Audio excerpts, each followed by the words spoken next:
Who's the man behind the branding of Stephen Bartlett, behind the branding of Gary Neville? Who jumps to mind for you? There is one man, and we recently sat down with him and picked his brains on all things personal branding and business. It's Ash Jones. Ash Jones, what did you learn from him? I learned so much. I actually learned so much when it comes to, there are so many personal branding gurus out there. He takes a completely different take on it. He looks at personal branding in the same way that David Bowie does, and he talks about how to play the long game and actually do it to generate business. I'll be honest, I was a personal branding skeptic before this episode, and I was ready to I'm going to challenge Ash on this when we get into it. But actually, I was pleasantly surprised by some of his takes, and I've gone and applied a lot of those things straight away. Wow. An incredible episode. If you are looking to get better at personal branding and play the long game when it comes to developing yourself, you'll love this episode. Ash Jones. Hello. Welcome to the podcast. Thank you. Thank you for joining us. I'm going to hit you with a big open question, and let's see where we end up. Who are you and what problem do you solve? I'm Ash, first and foremost, and I run a company called Great Influence, and the problem that I've been solving for the past 10 years is helping people in business to,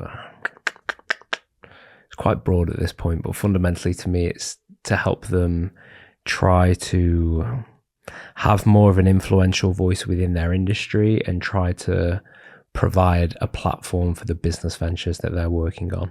Nice. Okay, so for anyone that's listening to this, why would you be the person that they continue listening to on this? I've been in the space for 10 years now, which I've not met many people that have got 10 years experience. And then there's a couple of names that I've worked with in those 2 years. Like me personally, the 10 years have been split between Stephen Bartlett and Gary Neville. The first 5 years of my career was Stephen Bartlett. The last 5 years have been working with Gary Neville.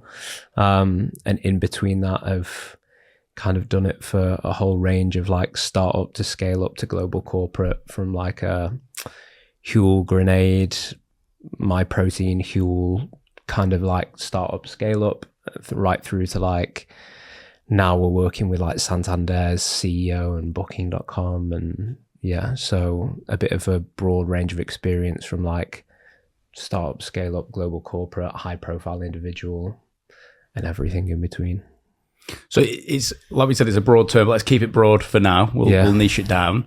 You see people who are kind of approaching personal brand, they either approach it as I'm sharing absolutely everything, like my mental breakdown when my tires have gone flat on my car and stuff like that, or they're sharing probably like a false view of like hustle porny type, I'm winning at everything. What is the actual do's and don'ts of personal branding? I think one thing that gets confused on the first point is like you have to be conscious of the perception of how you're coming across in the context of running a business. So take, for example, recently, I've seen, you see this more with like e-com founders that tend to sit on like TikTok and Instagram a bit more. They're a bit more personal and they're a bit more influencer-y in their content than someone on LinkedIn might be, for example. And I think at times it veers into like, you'll have them like quite literally having breakdowns on TikTok. And I came across one the other day and I hadn't heard of the founder before. I'd heard of the founder before, but I'd never seen their content before. And it was the first thing that I saw and I was like, oh, wow, you've posted that. And it was kind of like, I think at times people forget that like the optics of what they're sharing in relation to the business impact. Like you've got stakeholders that see it, whether that's employees, whether that's your senior team, whether it's the investors, whether it's potential investors, whether it's people that might engage you one day, all this kind of thing. And I think in the whole personal brand piece, maybe at times gets a little lost is the idea of like the optics of what you're saying and who's reading it and how it's putting you across to those people in a professional context. On a personal context, it's like you can see the benefit for it, because it's like you look in the comments and it's like people resonate with the more vulnerable side of things, and it's like good to see that people are still human, and all the kind of reasons why you might resonate with someone online. Because like, take me as a founder, I'm going through what you're going through. We're all going through it in different ways, in different contexts, in different scenarios, but fundamentally the problems and challenges are still the same, and you want to cry as well. So you see that and you think, it's nice, I'm not alone. But then you think like, yeah, a stakeholder might see it, and how does that land with them? I feel like at times that whole side of it gets lost. And in conversations that I have with people, I always make it very clear that my thinking tends to be like stakeholder first, and then everything follows. So it's like almost protect your immediate bubbles, and then if you can reach the further bubbles, you do. But it's with the messaging that sits right for the closer bubbles in your world that you've got, and how you come across to them and the perception of it. And I think maybe that got lost over the last like 4 or 5 years, where like an influencer style way of being and creating content and putting yourself out there into the world started to bleed into business and entrepreneurship. And about maybe 3-4 years ago, I just had a real feeling that business and entrepreneurship was starting to become a pillar of popular culture, in the same way as like fitness, fashion, gaming, sports, music, and all that kind of thing was. And that turned out to be the case, where it's like now founders are getting followers on TikTok and they're ending up on TV shows and all this kind of thing. And I think that it's a good thing, but you have to still be wary that it doesn't operate in the same way that those other pillars do, in how they're able to present themselves to the world and put themselves across. And it's maybe similar to something like athletes. Athletes have to be quite like conscious of the optics of what they personally put out into the world, because they're so public facing and they're part of a club. And you see at times like athletes will not do things on social media, and they'll talk about how difficult it is to deal with the challenge that social media presents. And I think that's because they feel that they can't respond to it how they would want to respond to it, because they're thinking, I can't, because of who I am and who I play for and the fan base and all this kind of thing. Whereas that doesn't exist in, I think at times in business or entrepreneurship, it gets a little blurred, especially when the founder is like, they're the ones in control. Whereas a player in a club is not they know they've got to answer to the manager or the agent or the board or whoever. Founder doesn't have to answer to anyone 9 times out of 10. So you can see how the lines get a little blurred in like the influencerification of putting yourself out there kind of thing. Why do you think then, because you can think of loads of examples, can't you? Like when we were all growing up, Facebook, you probably didn't even think about Mark Zuckerberg, or probably even know who he was when we were kids. And then there was a point where you did know who he was. He's kind of a bit introverted kind of guy behind the scenes, and now he's like wearing a chain and he's got cool hair and he's doing jiu-jitsu. Do you see that as like a doctored business choice to put him in that wheelhouse? There's leaked emails from like, I think it was around lockdown kind of times, and I think they're with Mark Cuban, and they're talking about like Zuckerberg as he is like a voice of the millennial, and how they leverage that and how they like lean into it and try to shape perception in the right way and kind of platform him as something bigger than Facebook. So they've openly been like talking about it in these leaked emails. So it's, and to think that a company that size, like there's no way that an individual is operating like just free reign, do whatever you want. And also he knows the responsibility that he's got in his role. Everything will be so deeply considered and measured just innately from him, given the position that he's in. So I think there is an element of like, whatever you're seeing is thought about, considered, it's probably spoken about with multiple people, but whether it's entirely like doctored, I'm not sure. I feel that the person that you're seeing is a lot closer to the one that he actually is, away from things, but they've maybe like realized that that's a good thing for Facebook and ultimately for him, and therefore try to platform that, and it becomes like a strategy and a tactic around it. But it doesn't feel like they're like, go do jiu-jitsu. Do you know what I mean? Yeah. He's genuinely like this is what I do away from it. They're just like, why don't we capture some of that and kind of platform that? So yeah, I actually think what they've done has been really, really, really smart, because it doesn't feel like they've tried to force a personality out in front. It looks like they've actually looked at who he actually is and gone, what of this can we spotlight more and empower and encourage him to do that? And he's been entirely on board with it. It doesn't feel as well. It feels like it's led by him rather than led by somebody else. And I have no proof of that. I can just like feel it when I watch it. So it's not like they're like wheeling him out in front of the camera and he's kind of like, fucking hell. But like, I feel like he wants to do all the stuff that he's doing, which is like a really important part of it as well. You think there's a lot of people where they're told what to do.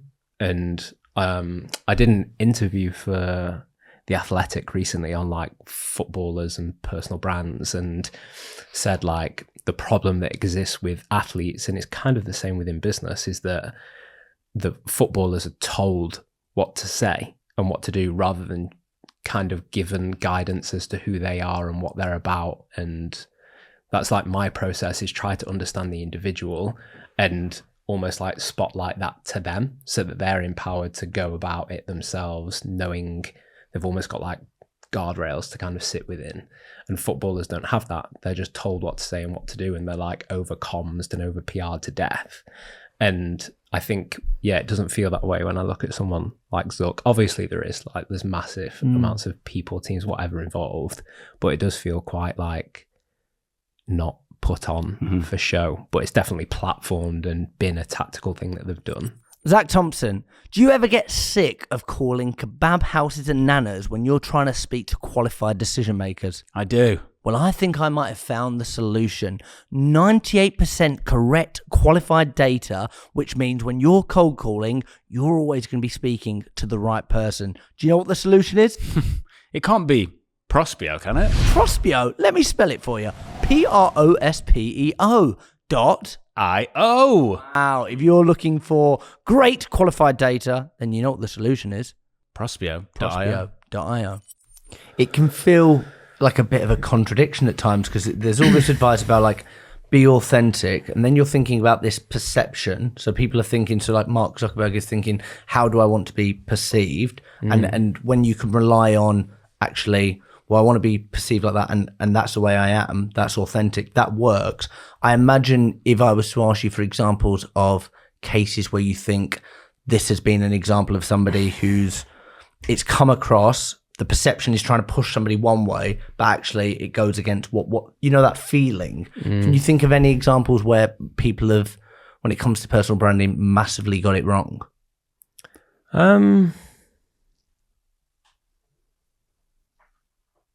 Nothing that's like glaring off the top of my head. Obviously people that have like, there was that, who was the woman that started the company and then she went to prison?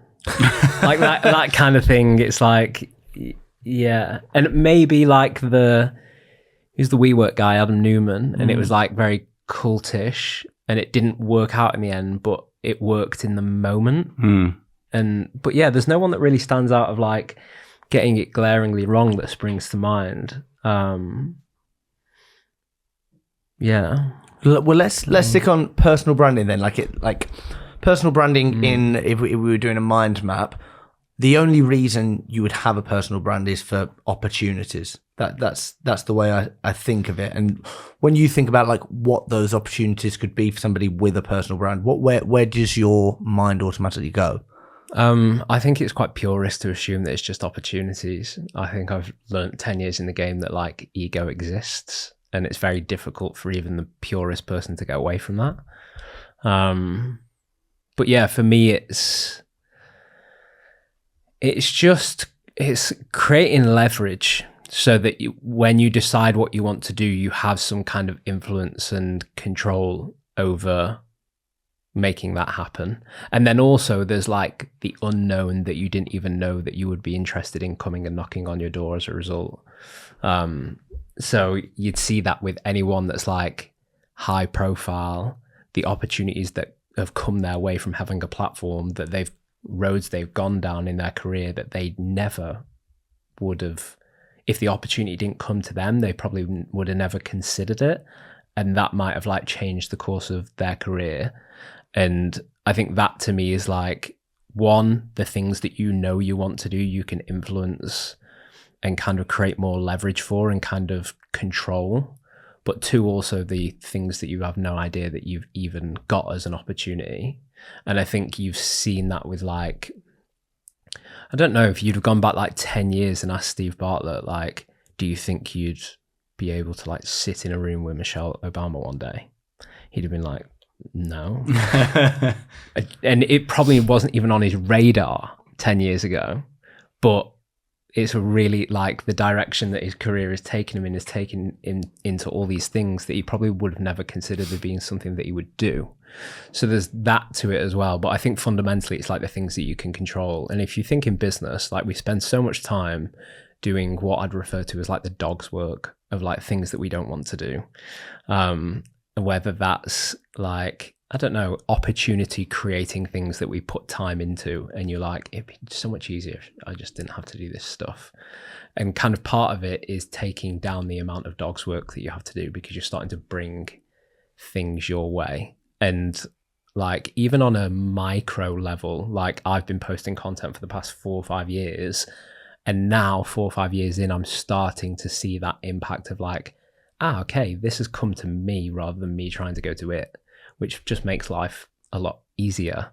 And I've not had to really work very hard to do that. Like, yes, you've got to do the work and put the time in and put the output in, but it's not like reinventing the wheel, and it's not like doing something that you're not capable of for a lot of people. So yeah, I feel like the wins are long, but when they come along, you're very thankful that you did it in the first place. But you've kind of got to get to that like 5-10 year stint of doing it before it really starts to unlock, because a lot of people just won't. It takes a long time for people to associate you with the thing that you actually do. And I think of like a lot of people that have maybe like built a personal brand, I struggle to know what they actually do with their day to day. It's true. Like, think of a lot of people that might spring to mind. Take LinkedIn, for example. Think of the names. Yeah. What business do they run? Fuck knows. And it just takes a long time. Like, unless the business is the reason why you're famous, if you're famous for you, a lot of the time it takes people a bit of time to catch up to what you actually do with your time, apart from being like popular online. And yeah, I think that's why you need like 4 or 5 years in the game, because it's like it's like the idea of like 7 touch points in a sale. Like, it takes so many touch points for someone to be like, even now, like I get it all the time. So like, what do great influence actually do? I'm like, I've got a problem. Like, people know me, but a lot of the time they might have heard of Great Influence. They might know it's a personal branding agency, but what does that mean? And I've been doing this for 7 years. So is there a thing then of, to maybe combat that? I'm thinking like Alex Hormozy kind of comes to mind, of getting there's a bit of value in there. There's a bit of like, here's my gym routine. And then there's probably a video closely after of, here's an offer of something that I can give. Is there maybe an argument to be made of some people are missing the, like, where's the offer? Where's the direct link between what you actually can give to someone? Yeah, maybe. But what does he do? What's acquisition? The acquisition acquires companies. But what does that mean? Like, what kind of, I don't know. Probably through some crazy smoke and mirrors. I don't know. It's like Gary Vaynerchuk runs an agency. I don't know what campaigns he do. I don't think he knows what he does. Like, I know he's got an agency. But, and I know they're in like marketing and advertising, but is it like across digital, social? Yeah, like, that's interesting. The actual weeds of it. And I couldn't spring to mind like a campaign that they've worked on and something that they've done. And Gary V's been kind of in my sphere for the past decade. And I know he's running VaynerMedia, and there's like VaynerX and things. You tend to get like the very top line of what the people with influence do, but there's a whole like, how do you actually, it takes 5-10 years for people to genuinely understand what the business does. Do you ever speak to people that are at that stage, so they're kind of out there a bit, they've got like a network, an audience already, but they're struggling to make that kind of final 2-year jump?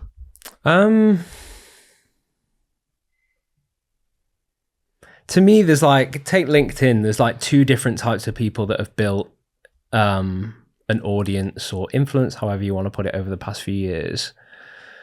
And one set of them has gone down the route of being like so heavily tied to what they do day to day in business, and that's tend to be like the only thing that they talk about. And then the other is more like, I'll talk about anything that will resonate with people. I think the people that are probably getting the most business opportunity now are the first cohort. They have the smaller audience, but they're probably like got a stronger micro network, and it's also very tied into like the names that spring to mind, like Joe Glover at Market Meetup. Like he's never tried to be like Joe Glover. He's Joe from the Market Meetup. You literally just followed me like before we started this podcast. Right, Really okay. weird. Wow. Great guy. Or like I had a call earlier with Andy Lambert, who was part of Content Cal, and like he's just been very like in B2B, and I just know what he's about, like, and he's never tried to veer outside of that.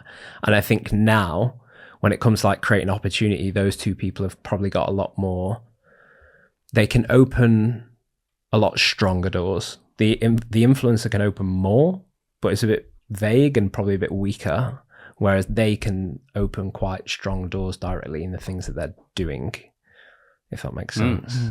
So for that first cohort then, so you've got someone that is known for what they do, that is your thing, okay? And I think like we post every day about sales and cold calling, and that is the goal.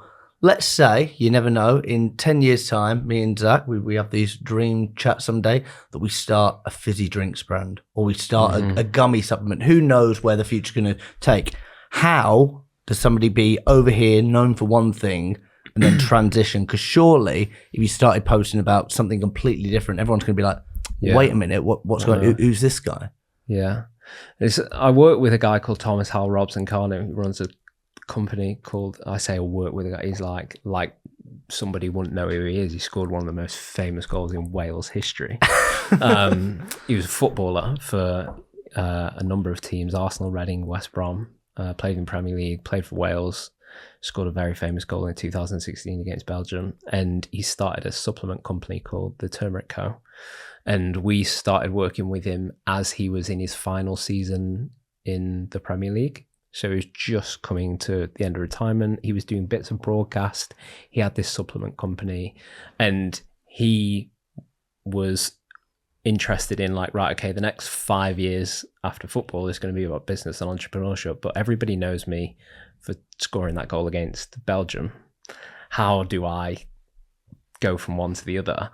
And I had a call yesterday with, I won't say who it was, but it's one of the most famous footballers of the last 20 years. I had a call with his agent, and it's a similar thing there, where it's like he's retired now. And he got asked to go on a podcast, and he was like, he's just tired of talking about football, and everything he does now is like business and investing, and he's got a high role in one of the biggest clubs in Europe, like da da da da.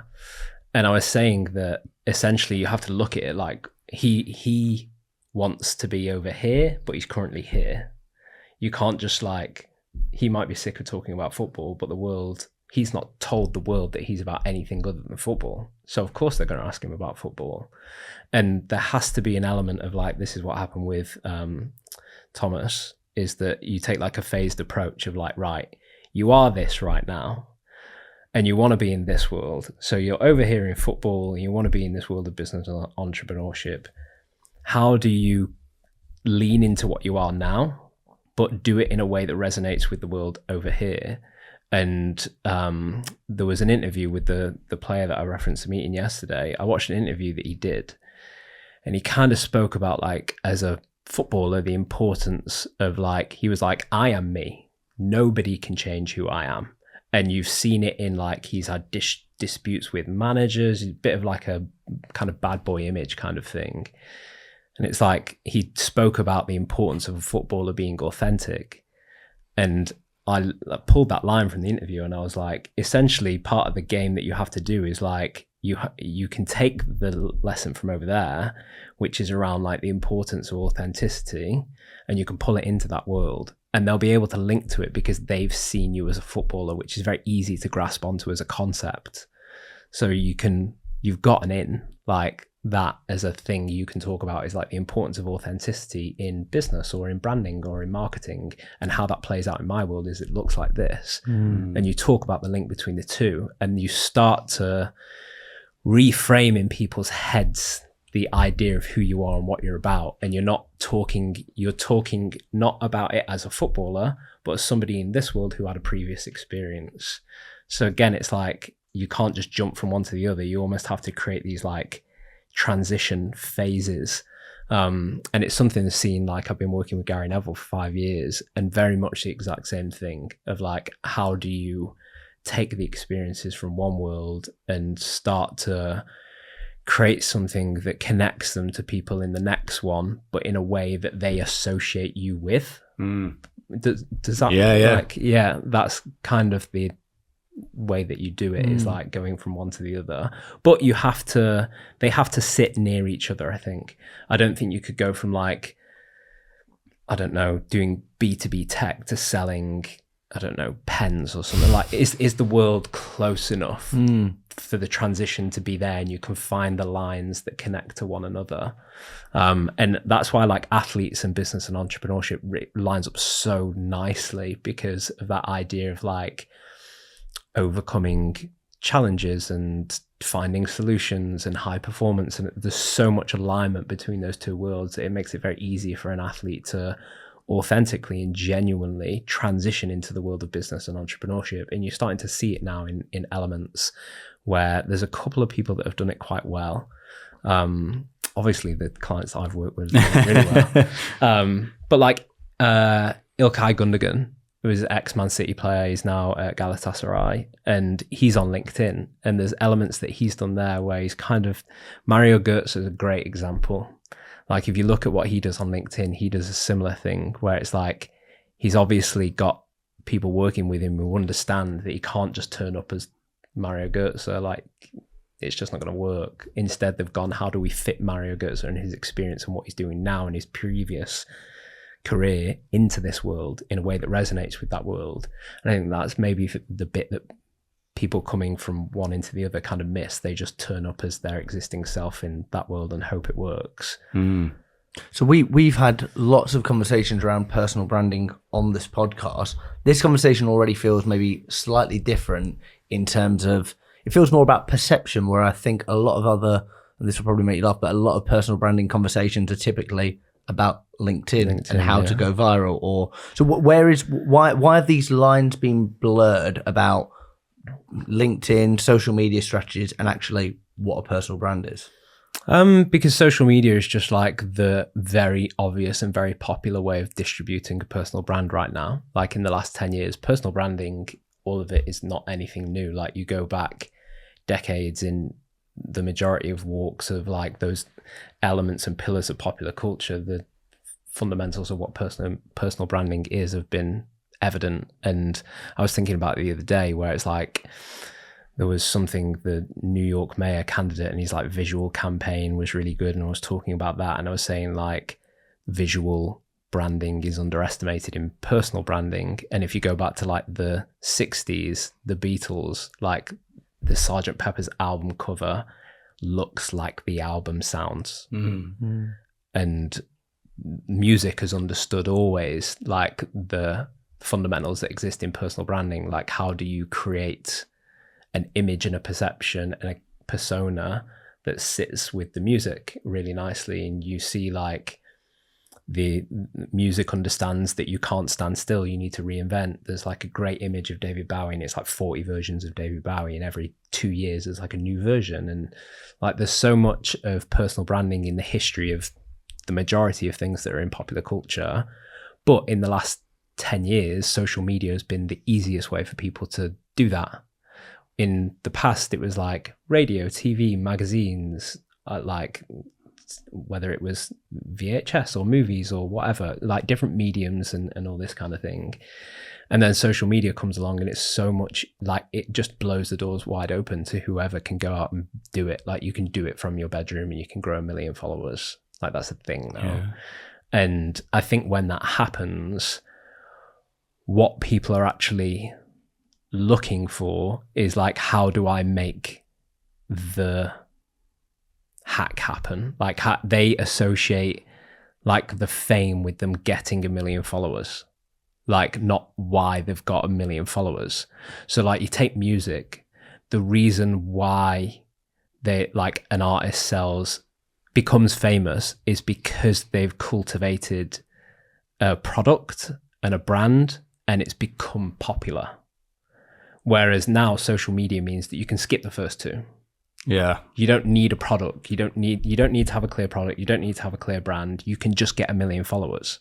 So it's no surprise that all the advice around 20, 30, 40 years ago would be like, take music, for example, an artist needs to, yes, they've got the songs, but now we need to like turn this into a story, like a brand. It needs visual. There needs to be the music video plays into it, all this kind of thing. Like what persona are you, what character, all this kind of thing. And that would be the focus to get them to sell the records. Whereas now you don't have to think about any of those. Like you just sell the records, get the 1 million followers by going like, right, okay, this hack, this one.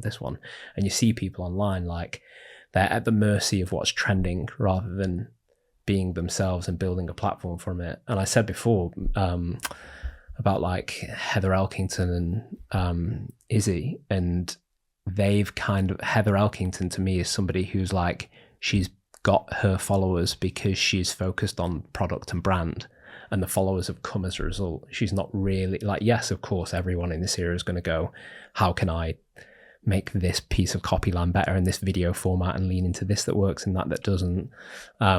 But the people that tend to win long term now are the ones that understand that they have to have like a clear niche. They have to have like, it's almost like the productization and branding of themselves, and they understand that, and that's what builds them an audience, and then they cultivate that audience over time rather than just like focusing on trying to get followers and doing anything to go on that. And I think that's that's the thing that's changed now, is like people talk about, to me, personal branding and social media are two different elements. So like the agency that I run does both. We do personal, and I split them out. I'm like personal branding strategy, and then once that's built, which doesn't talk about social media and content, once that's built, we then build the content and social media strategy that delivers on that personal brand strategy. But I think the two have just become like this, because you don't need to do a personal brand strategy to get 1 million followers anymore. You can just go get 1 million followers by following all the hacks. So yeah, I think that's why.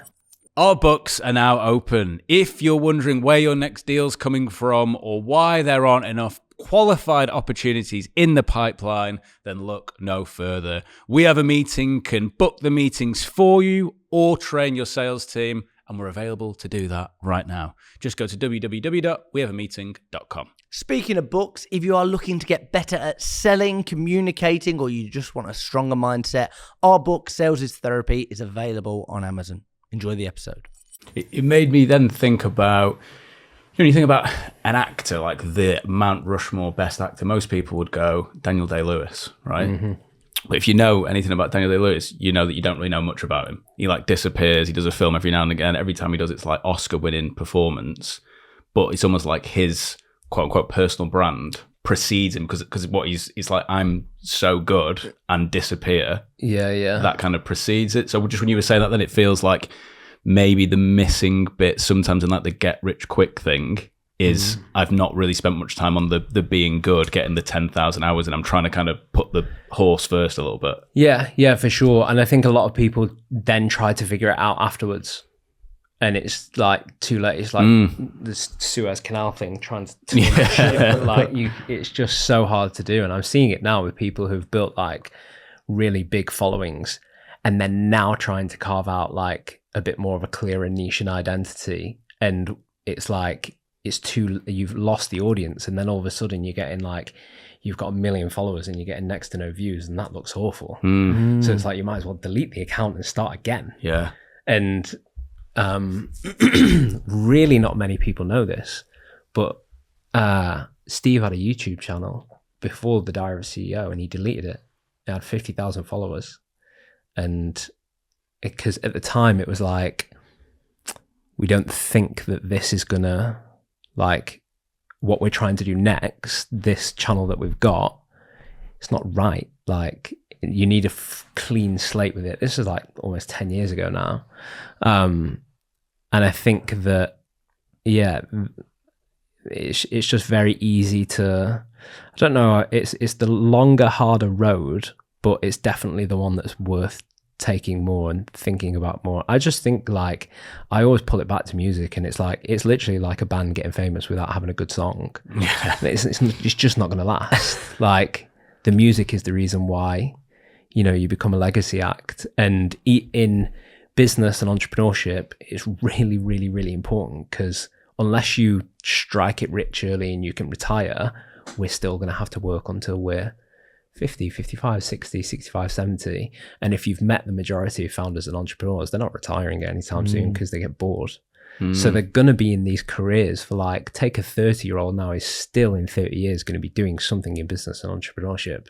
So it's even more crucial that you think about the long-term effect of everything that you're doing when it comes to, like, personal brand and your reputation and the perception that you're leaving with people. Is it might win you in the short term, but does it in the long term? Does it actually do the opposite and fuck you over in time? So you've worked with some amazing people, some big names already have been mentioned on the podcast. And we've got to talk, I mean, you're wearing the hat. How did you meet Stephen Bartlett? Really, really randomly. I went to college to do a football course. As when I was like 22, I was still convinced I was going to be a Premier League footballer one day. So I was like, I'll go do a football coaching course. And I met a guy there called Ryan, and we became friends. And he was going to an event in Manchester one day, and he was like, oh, come along. And I went along to the event, and then I was outside during like one of the breaks, and Steve was there. He was 18. He just dropped out of university. And yeah, there was just like, there was a group of people outside, and like, I could just tell there was something about him, like the way he held court in a group of people. It was like, yeah. And that friend was like, oh, he knew I was trying to get into like marketing, like I was doing nothing. I was on job seekers allowance at the time, just kind of sitting around. And I'd decided to go to uni to study marketing. And he was like, oh, Steve's doing something in marketing, because he just dropped out and he wanted to start a business. He's like, you should talk to him. So I think I spoke to him on the day, and then I dropped him a message on Facebook afterwards. And then he ignored that. And about 3 weeks later, I just put like the little arrow. I just put 2 of them to be like, hey, the message that I sent you above. And the message is so stupid in that, like, I literally say in it, I've been told that networking is important, and this is my first networking.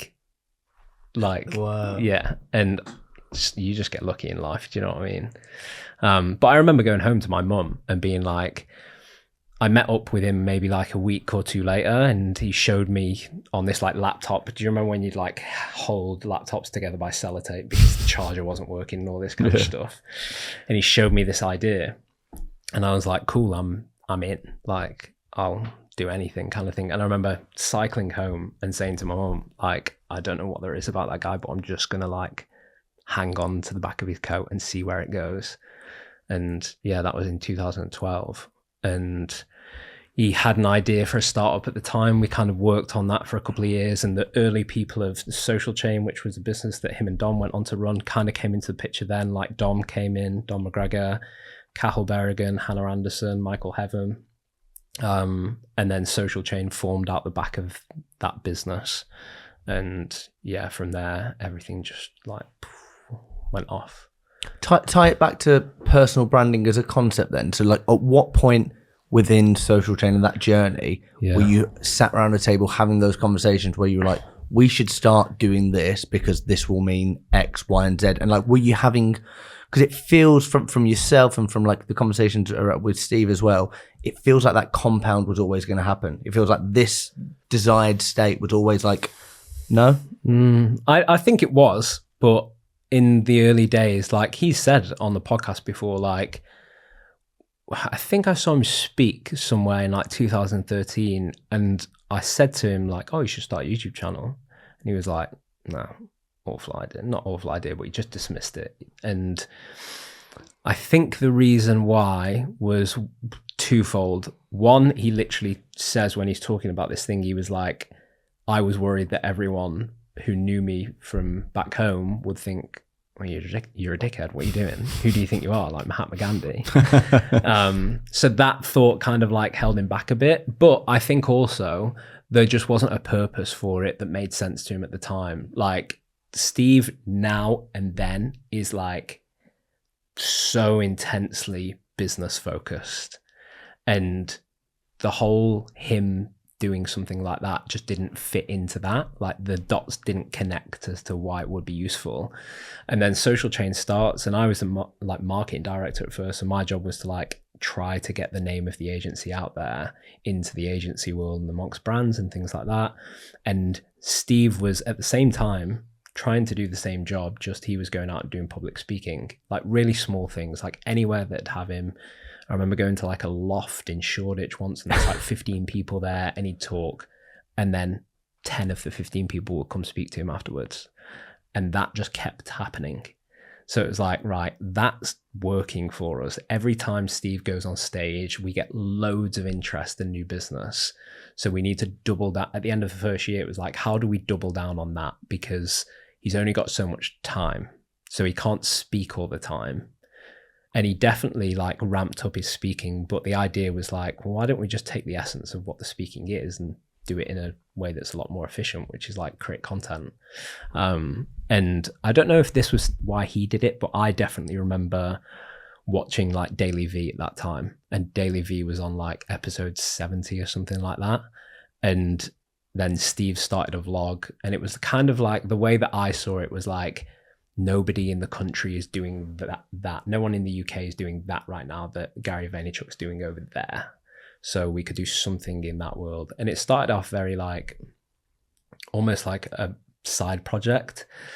The day would finish in Social Chain, it'd get to like midnight, and then we'd just film a couple of videos in the office till like 3 a.m. And there's like old vlogs from Social Chain. It's like, it'll say like the timestamp, like 3 a.m. Tuesday, the 14th of August.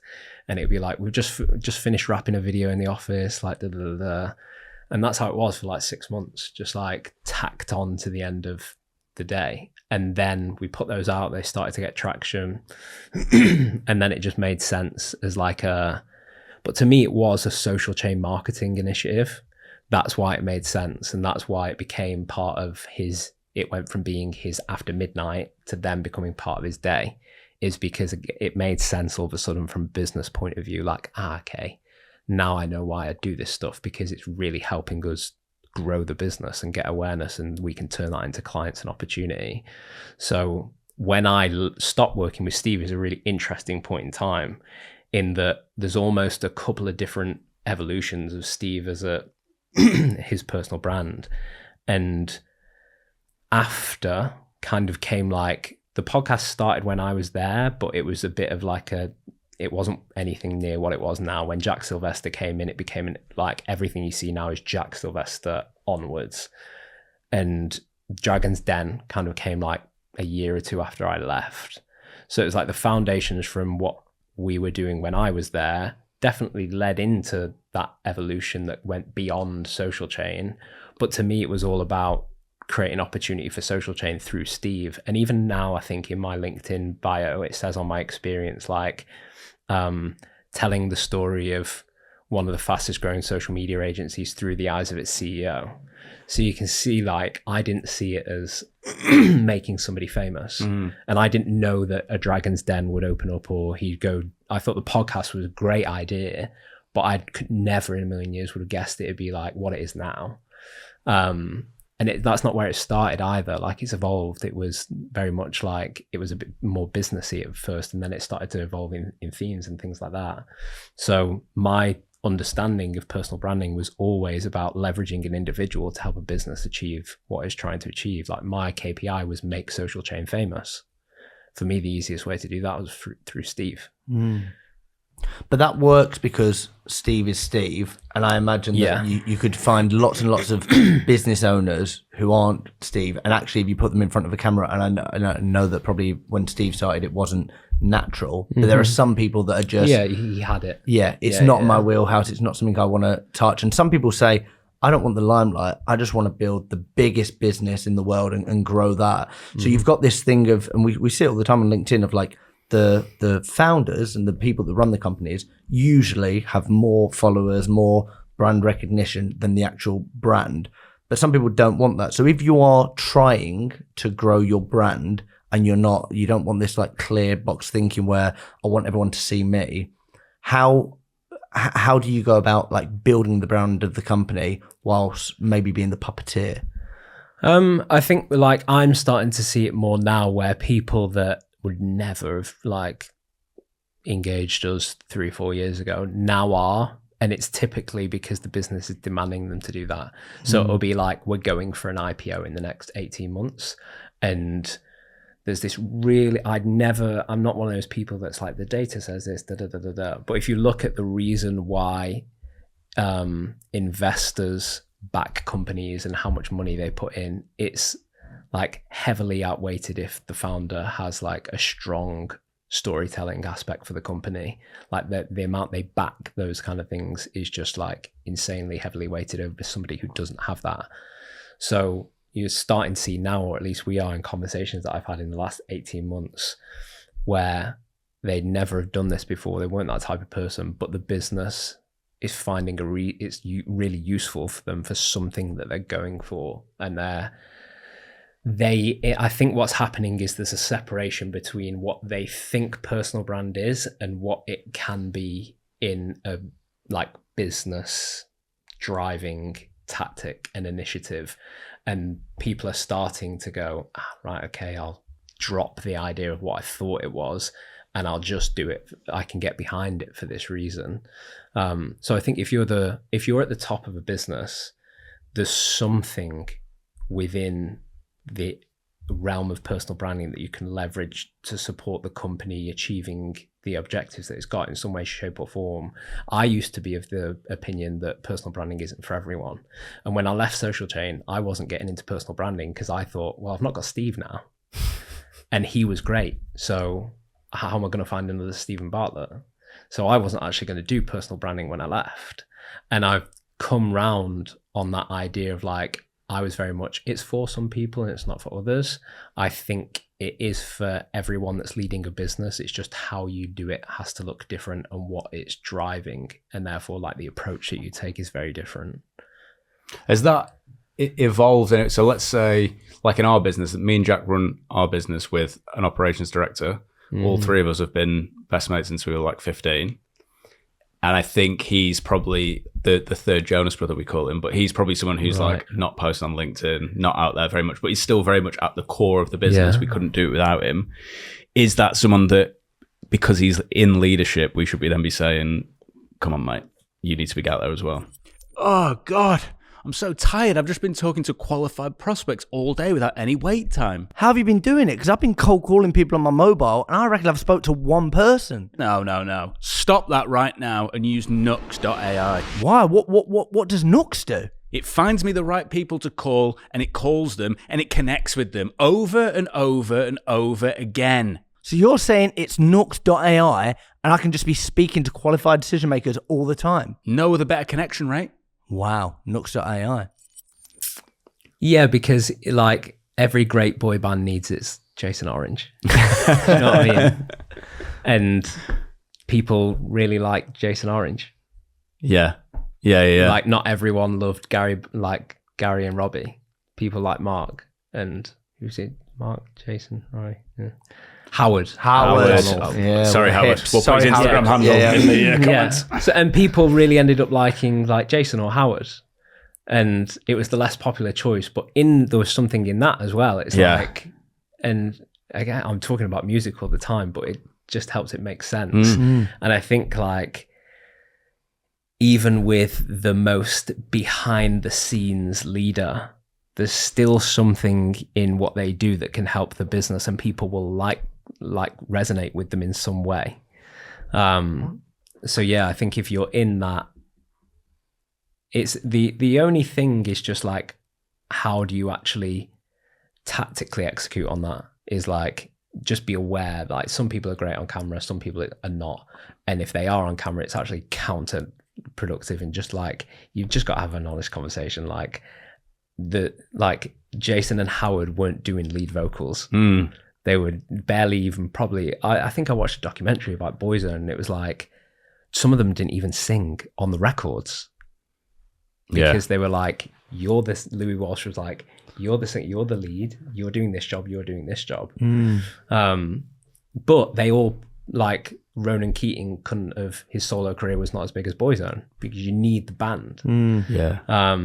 And there's something in that, like a band is public facing, and there's different characters doing different things for different reasons. People resonate with them in different ways. And I see it with like me and Cloud in our team, like people connect with her in ways that they'll never connect with me. And how she goes about it is different to how I go about it. And we have different ideas on what to do. And sometimes we agree and sometimes we don't agree. But both of us can help great influence and achieve what it's trying to do in ways that the other can't. And it's just like, I do think there is an element of like, there's things in leadership that you don't like doing. This has to be one of them in like the modern world kind of thing. Because I'd love for someone to convince me that it's not useful. Like there's something that you can find, like okay, we're trying to hire 10 people in the next 2 months. Right, okay, well, you go talk about why we're a great place to work and things like that. You do something that someone else isn't. Like, just make it strategic into what we're trying to do, and all of a sudden it'll help. That's a great shout. You can have that chat with Ben. It's actually Stephen Kenwright that kind of outlined to me this idea of like share of voice within a brand, and look at all the things that your company is trying to achieve, strategic objectives, and what's your share of voice in each of them. Like, what are you doing as a brand to try to achieve those objectives, like publicly, whether in your marketing, in personal brand, whatever. And a lot of the time I find that, especially in the work that we do, a brand might be doing a lot from their consumer point, but all the non-consumer bits and the actual like business buildy bits, they have very little share of voice as a brand. So immediately I'm like, well, you could get 100,000 impressions in the next month on this aspect that you're not doing anything around right now, and you can like own share of voice through the founder there. And they're like, I didn't think of that. Yeah. And it's again, it's just how you look at it. A lot of people are turned off by the idea of the word personal brand. And when we worked with booking, they had to internally pitch it as a thing, and they took it internally at first and kind of pitched it as like a personal branding program. Not much uptake. And then they just changed the title to Leadership Advocacy Program. All of a sudden, there's a lot more uptake for it. And it's because it's that idea of like, I'm not a brand. I don't want to be famous. I'm not comfortable in putting myself out there. It's like you associate the word and what it's doing with like an influencer type thing, which I completely get. And is, again, there's like personal brand, there's different ways it can be done and different uses and all that kind of thing. But I think a lot of the understanding of it still sits in the more vanity, fame kind of thing. And fame's not a welcome word within business, which I don't agree with at all. Like, fame is an unbelievable thing if it's contextual. Like, you want to be the most famous, like I want Great Influence to be the most famous personal branding agency, but I want it to be famous for being a personal branding agency. I don't want it to be famous for being something that it's not. Like, that's no use to me. But it being famous for delivering great work on personal branding and working with the best people in the world on doing that, and having the best people in the team for doing that, give me that fame all day long, because it makes my job 10 times easier. Rory Sutherland said something similar when we had him on about advertising. Right. We were talking about like advertising hacks and who's got the best thing. And in the end, he said the easiest thing if you're advertising something is to try and be famous. If you're famous for the thing that you offer, it will solve all your advertising. You don't need to spend any money on advertising then, because you're just famous for it. Yeah. So we've had a lot of people on that are from Social Chain now and from Flight Story as well. Yeah. And I think one of the Social chains like PayPal Mafia of the UK. Yeah, definitely. The amount of businesses that have sprung up out of it. But the thing you have in common is there's always the thread of like storytelling being so critical and like all these clear paths of storytelling. But obviously for you, you're the person who's kind of behind the scenes making that story kind of come to life. I imagine there's people listening now who are probably at the point of like, okay, I'm inspired, I'm on the roller coaster now, but they probably need that set of questions to ask themselves to find what their story is. So what do you think is the starting point of the things people could be asking in the car or on the tube now to start thinking about that story? I think it's like understanding what you want to, like, if you are going to put yourself out there, what type of persona do you want to have? Like, I don't lean into the storytelling aspect. Like, if you look at Steve, for example, especially in the early days of what he was doing, a lot of it was like his backstory and the story of what he was doing with Social Chain and bringing the story of everyone at Social Chain, these like kids that dropped out that were like running the internet behind the scenes, like university dropouts. So there was so much storytelling in what we were doing. Whereas like for me, I don't really talk about Social Chain much. I tend to just like, away from like, if I'm sat in the office, I'm a nightmare for just like openly analyzing and thinking and being like, oh, what do you think of this? So it's like naturally just in my wheelhouse to kind of like the thought leadership side really resonated with me, where it's like, okay, I like genuinely talking about personal branding and my thinking on it and any like theories that I have, whatever it is. So that's what I lean into more. And I actually did this, like there's a tool that I've just been given access to and it like put your LinkedIn profile in, it kind of pulls out a strategy, and it's like one of the areas that you could do more in is be a bit more personal, a bit more storytelling. I'm like, I know I could, and everything's there, but I'm just not that like, it's not really for me. So I think it's like first and foremost, don't try to force yourself into doing something that isn't you because you think that you should be doing it. Instead, figure out which bit, because there's a number of different routes that you could take. Like you can be the person who's just like a commentator on what's happening. And you see this within marketing, like people are commenting on like marketing campaigns and brand rebrands and things like this, and they just chip in their 2 cents. Or you can be like somebody who puts your thoughts and ideas out into the world. You can be the person who's just like documenting what they're doing. You can be the person who tells a story of their career. Like there's so many different avenues that you could take. Is understanding which one is most fitting to you. Like it's so, you've got to go through a process of like building confidence and imposter syndrome so much with this stuff that if something's outside of your wheelhouse, it's going to make it 10 times more difficult to go through that process. And most people fall off because it gets daunting, or they're like I've still now like 5, 6, 7 years into Great Influence, where I'm like, I have to go speak and I'm like, I'm shitting myself. But the thing that gets me through that moment is like, I know what I'm talking about. And I'm only trying to go on stage and impart some kind of insight on the work that I do. I'm not going on there to sell my story. I'm not going up there to talk about anything other than the thing that I do 24/7. So that kind of eases the like confidence barriers and imposter syndrome aspect of it over time. You're like, okay, I can do this. I can do this. I can do this. And the first few phases of doing it is just getting the confidence to actually know that you're able to do it, because it's very daunting to put yourself out there. So yeah, that'd be my first port of call, is like, look at the different avenues of what you could do. Maybe the archetype of personal branding that you could lean into, whether it's like thought leader, commentator, storyteller, documenter, which one sits easiest with you that doesn't kind of make you crease up a little, and lean into that. And it's like, get the easy wins, build up the confidence, because I don't think it's natural. Like there's some people it's really natural to, but for the vast majority of people it's not something that comes natural, and they have to build it over time. And then the other thing I always keep in mind is like, I've had the fortune of seeing people at the like high level, whether it's like Steve or Gary, be out of their comfort zone with this stuff, with certain things.